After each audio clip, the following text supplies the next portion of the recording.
If the International Space Station went according to plan, it would have been history 10 years ago. So why is it still up there, and why might it be one of the only things holding together a fragile bond? In order to understand this, I want to show you why we've been able to stretch its lifespan long past its expiration date, a brief political history of the ISS, and why there will most likely never be another International Space Station again.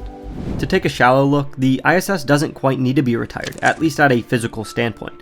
We had originally extended its life from 2015 to 2020, then to 2022, and now we're looking at 2028 or possibly 2030. Really, this just comes down to exceeding expectations. It's been remarkably resilient, and despite what's been happening on the ground, international collaboration has done an incredible job maintaining the station. So there's your simple answer, but if we want to understand why it's absolutely imperative to keep the International Space Station and why we'll most likely never get another one, we have to look back.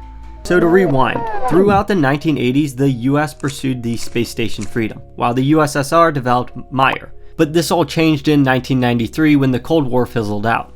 Russia and the United States decided to merge plans to build one peace-promoting space station, which was later called the ISS. A good bunch of countries decided to also join in. We ended up with a strong team. NASA from the US, Roscosmos from Russia, ESA from Europe, JAZA from Japan, and CSA from Canada.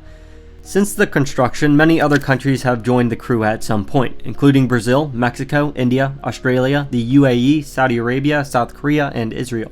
Due to this, we have fostered or at least held together some fragile bonds. But there was one country who was never invited: China.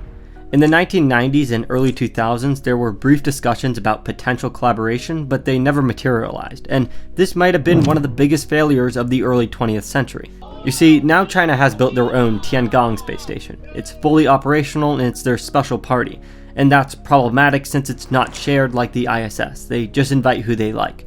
You can think of this like elementary school students publicly saying who's invited and who's not invited to their birthday party.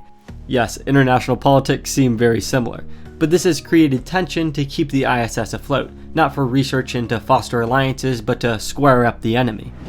The truth is, there's just no support for a new ISS. The United States funded 76% of the original station, but in modern times, NASA's budget has been constantly cut to a point where it's not even considerable. Besides, we're prioritizing going to the moon and other missions at the moment. So in the end, on the cover it may seem like everything's alright with the ISS, and that may be true physically, but the option of retiring the ISS is hardly a choice, unless the US wants China to better them. But what if the US or a private company had the money to build a station? I have reason to believe it still wouldn't be the same. Tensions between global superpowers have risen since the establishment of the ISS, and while it may still not be enough to break apart from using the same station, it's safe to say they're not going to build a new one together. The new station would likely be the SS, not the ISS.